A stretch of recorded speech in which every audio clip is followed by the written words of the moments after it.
Dear listeners, imagine that you are standing on a cliff's edge. Your backpack is heavy, there is no way forward, and you cannot bring yourself to turn back. You are frozen, caught between a direction that has run out and a past you don't want to return to. That is not a metaphor, that is the moment, I'd say. Yeah. That is the moment Aryeh Green actually lived. On a mountain in Israel, alone, weeks into an 800-mile hike he had undertaken after his marriage fell apart. And what he found in that frozen moment: three deep breaths, a lightened back, a changed attitude became the seed of everything he has built since. So, today we talk about what happens when you walk your way towards peace.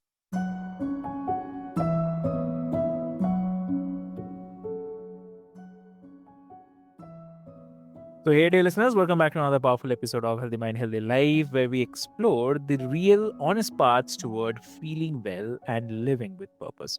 I'm your host, Aryeh, and I'm really, really glad that all of you are here today. And my guest today is an author, speaker, business executive, and life coach based in Israel. And he is a former senior advisor to Netan Baransky in the Israel Prime Minister's office, the Chief Strategy Officer at Gigawatt Global promoting renewable energy across Africa, the founder of Media Central in Jerusalem, and the author of two deeply personal and widely acclaimed books: My Israel Trail, Finding Peace in the Promised Land, and his newest, Finding Peace in the Promised Land, A New Approach. Well, not taking much of a time, dear listeners. Let's get started, and please welcome our guest, Aryeh Green. So, welcome to the show. Thank you very much, David. Very, very happy to be on the show, and thank you for taking the time. Looking forward to our conversation. Amazing.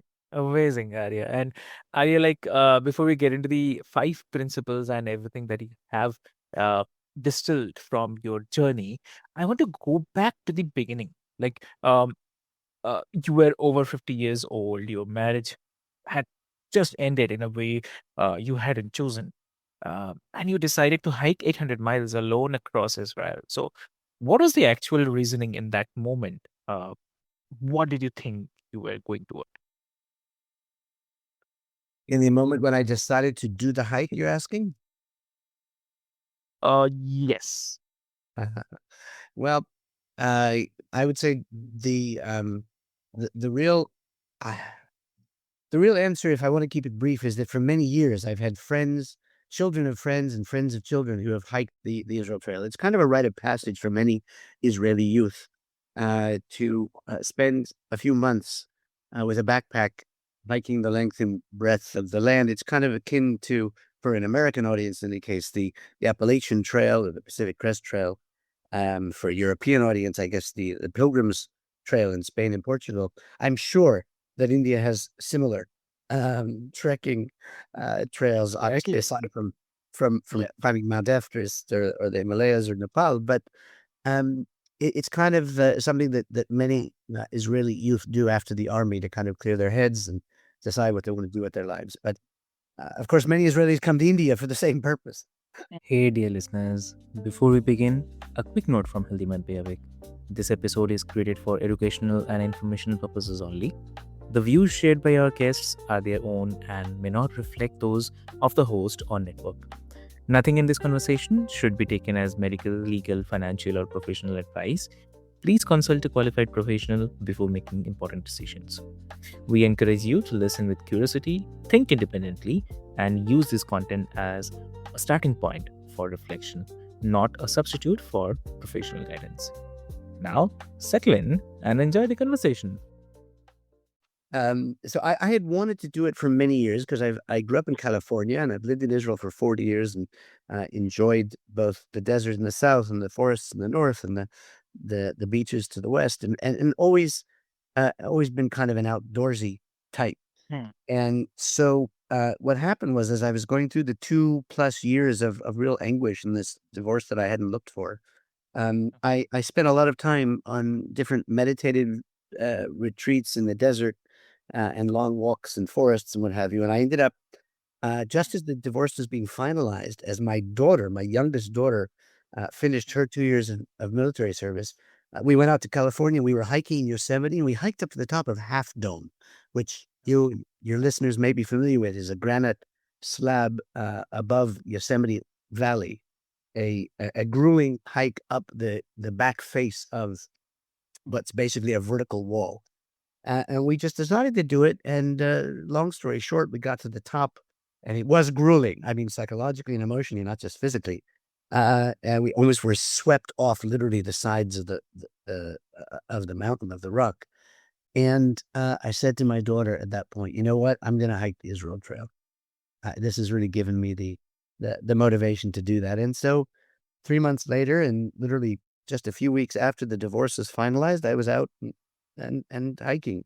As somebody said to me 3, 4 weeks into the hike, a forest ranger who offered me a ride for the last kilometer of my journey, said when I explained to him what I was doing, he said, "Oh yeah, sure." He summed up basically 8 weeks of grueling 20, 30 kilometers a day with nonstop, no breaks, all alone with a 25 kilo pack on my back. He summed up in 3 words. "Oh, right. Clearing your head," he said. I said, "Yep, that's what that was all about." And I want to ask you about healing, right? So you wrote that on the trail you meditated on mountaintops and cried in bright creek beds, uh, Mm. wrote like anguished journal entries and composed songs to lift your spirits. So Yeah. what did the physical act of walking day after day, mile after mile, do for the psychological process that sitting still couldn't have done? Well, I appreciate the question because it's something I do deal a lot with in my first book, My Israel Trail. The minutes and hours and days that went by walking through the desert and then later walking through the forests, as I said, all on my own, was obviously an incredibly deep time of contemplation, and that's what led me to some of the basic elements, or I'll call them, um, well, if they weren't epiphanies, they were rediscovery of certain truths that we all may be aware of already.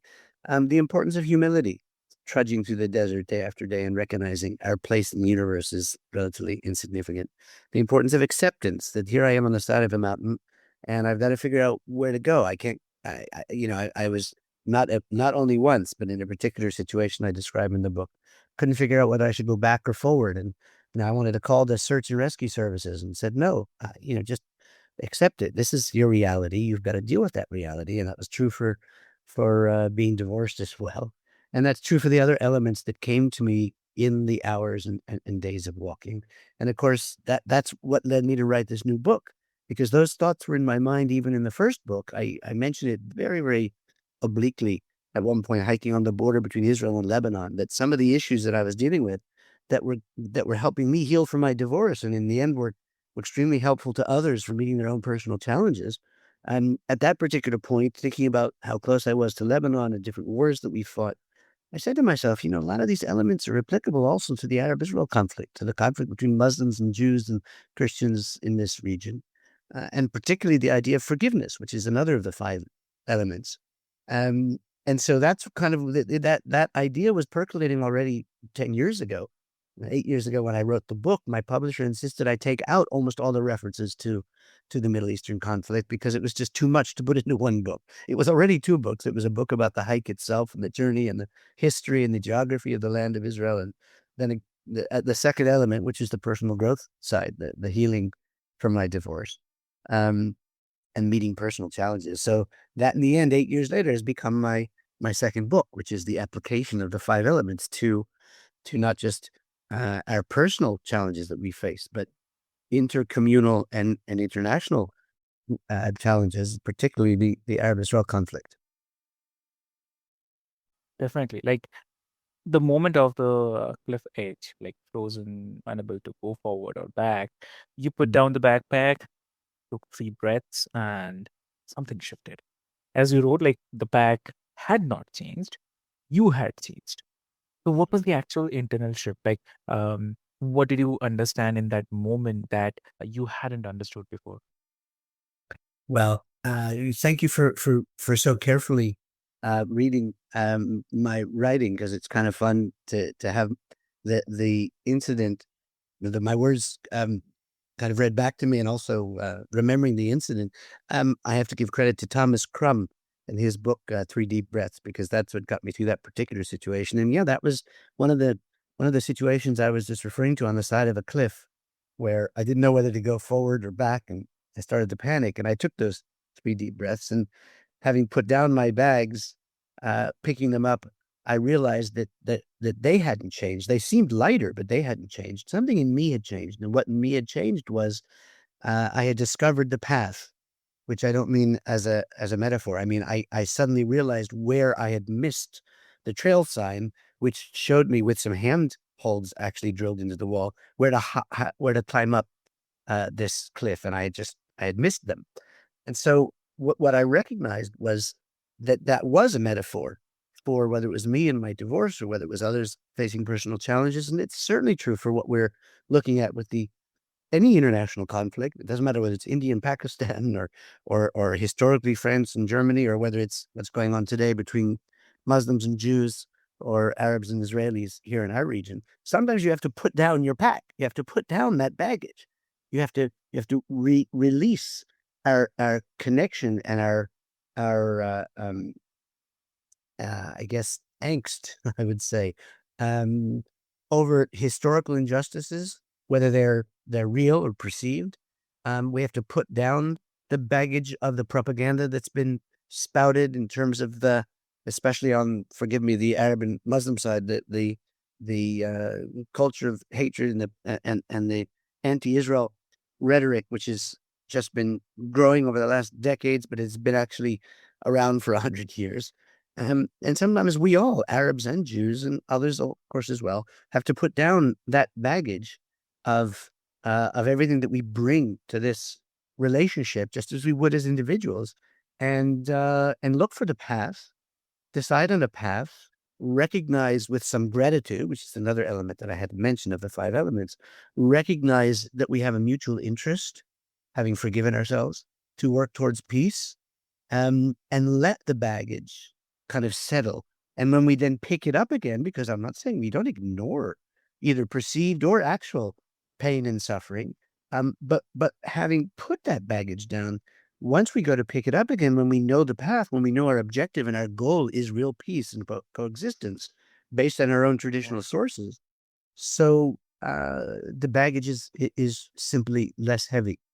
It's lighter, it's easier to deal with, it's easier to shoulder that pain and suffering. It's easier to reach forgiveness based on a certain acceptance, going back to the five elements. So that kind of ties the pieces together when you ask about the intention of that particular situation and what it taught me. Um, it taught me how important it is, whether it's in a relationship and getting over a divorce, whether it's trying to deal with grief or being fired from a job, or certainly in our relations as communities, as societies, or in our international relations, that sometimes you just got to put the baggage down and put it aside, in order to enable you to figure out what your next steps are. Mm, very true. Very, very true. Yeah. And also here, I'd love to ask, like, for someone who cannot hike 800 miles, but who is carrying their own version of what you were carrying when you set out, a loss, a betrayal, a frozen place where forward and backward both feel impossible. Um, what would you say to them about the principle behind what the work gave you?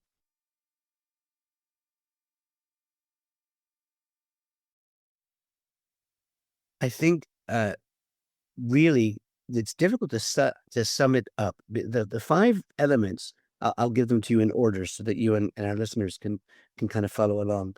Yeah. Humility was the first, acceptance the second, both achieved or learned in the desert. Um, Mm, Gratitude was the third, and forgiveness the fourth, and forgiveness specifically on the border with Lebanon. and towards kind of the middle, towards the end of my journey, was an important element that I recognized was central to our conflict, the Arab-Israel conflict. Um, and the fifth is the sense of purpose, and that really, I would say, is the best answer to your question. That all the others combined together, uh, Mm. within the context of my hike on that last week of the hike, recognizing that I'm going to get home in a week, in a walk, at the end of this hike back to my home, and I'm still going to be divorced. In other words, I've accepted that reality. I've forgiven my wife and God and myself and anybody else who needed to be forgiven. I'm full of gratitude for the blessings in my life, and I have a great sense of humility in all of it. But I'm going to arrive home. I'm still going to be divorced. Nothing's changed. I've had this terrific 1,000-kilometer hike, and nothing's really changed. And yet, my sense of purpose to give meaning to my life, as Viktor Frankl is very well known for connecting the dots in terms of having a sense of purpose, a real goal in life, which gives your life meaning. Yeah. That became for me a very important kind of driving point to get home with and feel like, okay, on the personal level, the professional level, I have a sense of purpose. I have re reestablished or prioritized in a different way my different goals. And also for myself personally, I was ready for love. Again, I knew that. I knew that was something I was ready to explore, in terms of, and thank God I did, I have to say, found the new love of my life. That was 11, Mm. 12 years ago. Um, 2 years after the hike, I was married. A year and a half after the hike, I was married to my wife, still my wife now, Miriam. And so that sense of purpose, the set of goals and objectives was an integral kind of concluding element, and it's certainly true. And I focus on that a great deal in my new book. The subtitle for the new book is From Hatred to Humanity. And the conceptual framework is that we all, Arabs and Jews, Muslims, Christians, Israelis, and what have to have within ourselves a sense of purpose, a goal and objective, which includes or even sets as the primary goal and objective, the reaching of peace, of real coexistence and harmony between our peoples. And from that, everything else can flow in terms of the practical steps that we take to achieve that. In order to reach that sense of shared goals, we need to go through the process of a bit of humility, accepting the reality we're in, forgiving the other for real or perceived injustice and suffering, as I said, having gratitude for all our blessings. But to have a shared sense of purpose is, I would say, in answer to your question, the most integral, the most important element, of both aspects of our personal growth and meeting personal challenges and meeting this incredible historical Mm. centuries old challenge of resolving the Middle East conflict. Great. That's really great. And also, if you have to share one advice to the listeners today, what that will be in short. Oh, my advice for listeners is it's a bit trite to say, but just off the cuff, I think, not to plug my book over much, my first book, but this combination of humility and acceptance and gratitude, and forgiveness and a sense of purpose, has changed my life. I mean, it's been transformative. And those 5 elements for me, have become a way of life, constantly reminding myself how grateful and lucky I am for all the blessings in my life. Every morning, we say that in the Jewish tradition, we say a prayer saying, "Thank you, God, for returning my soul to me," and go on with blessings that continue praising God for the blessings in our life. The issue of humility and acceptance to me, I have a meditative practice in the morning of repeating one of the names of God. The first time God defines himself with a name, is in the book of Genesis in the Bible. Sorry, in the book of Exodus in the Bible, when Moses finds the burning bush, and the Jewish and Christian and Islamic traditions, this part of the Hebrew Bible is an integral statement of who God is and our relationship to Him. Because Moses asks God, "What is your name?" And God says, basically an untranslatable Hebrew phrase, Ehyeh asher ehyeh. The first time he describes himself, God says, I am what I am, or I am who I am, or I am that will, I will be what I will be. It's almost untranslatable, but we can understand basically it's saying, I can't explain it to you. You cannot understand me. You cannot understand who I am, what I can be, what I can do, how the world works. And that name of God, Ehyeh Asher Ehyeh, became for me a meditative phrase or mantra, if you will, which every morning reminds me that I'm not in control of the world. That we have to have a certain sense of humility and acceptance. That it's basically a recognition that God controls the world, and if you don't believe in God as a listener, then that's okay too. Fate, however you want to look at our spiritual universe, that we're not in control of many of the things in our life, and Exactly. that gives us perspective. Amazing. Lovely. So, I mean, it's really, really great. And that's a wrap for today's episode of Healthy Mind, Healthy Life, dear listeners. And if this conversation gave you something to sit with, a principle you needed to hear, a moment of recognition, quite sense that the walk through your own difficulty might be taking you somewhere worth going, then please honor that. And what I'll do is I'll put Aryeh's books and details into the show notes. And if someone in your life is carrying something heavy right now and needs to hear that peace is possible on the other side of it, please share this episode with them. With this hope, this is your host, Vivek, and this is Healthy Mind, Healthy Life.